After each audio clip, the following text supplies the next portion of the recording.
আসসালামু আলাইকুম সবাইকে এবং ধন্যবাদ জানাই ফাহাদ স্যারকে সহ একটির সকল শিক্ষকদের এত সুন্দর একটি উদ্যোগ নেওয়ার জন্য। আমার প্রিয় শব্দ এবং আমাদেরকে আমাদের প্রিয় শব্দগুলো নিয়ে বলার সুযোগ করে দেওয়ার জন্য। আমাদের মাতৃভাষা যেহেতু বাংলা, সেহেতু বাংলার প্রতিটি শব্দই আমার খুবই প্রিয়। তবে চারিদিকে ছড়িয়ে ছিটিয়ে থাকা লাখো লাখো শব্দের মাঝখান থেকে সবার দু একটি প্রিয় শব্দ থেকেই থাকে। ঠিক সেই তালিকার অন্তর্ভুক্ত আমিও একজন।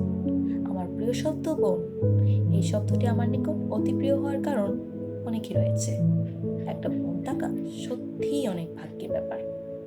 তবে যাদের বোন আছে বা থাকে তারা হয়তো বিষয়টা খুব গভীরভাবে উপলব্ধি করতে পারে না, কিন্তু যাদের নেই তারা প্রতিটি ক্ষেত্রেই সেটি উপলব্ধি করতে পারে। খুব খারাপভাবে যাওয়া সময়গুলোতে যাদের মাথার উপর একটি বোনের হাত থাকা মানুষগুলো আসলেই ভাগ্যবান।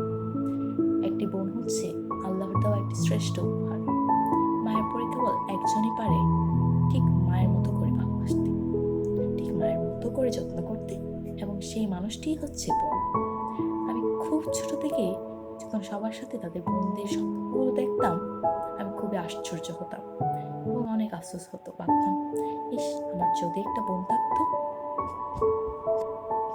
এবং আরো বেশি খারাপ লাগতো তখন যখন বড়রা বলা বলি করতো, একটি বোন থাকা আসলেই দরকার, বোনের কষ্ট কেবল বোনই বোঝে। আমার ঠিক জানা নেই এই বাক্যটি কতটুকু সত্যি, কিন্তু হয়তো তখন ছোট বোন ছিল না বলেই ঠিক আরো এতটা খারাপ লাগতো এই কথাগুলো শুনতে।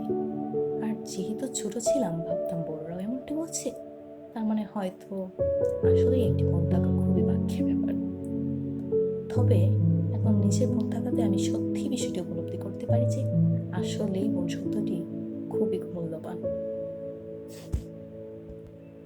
বোন শব্দটি প্রিয়, তবে হ্যাঁ, পরিবার প্রত্যেকটি ব্যক্তি আমার কাছে খুবই গুরুত্বপূর্ণ।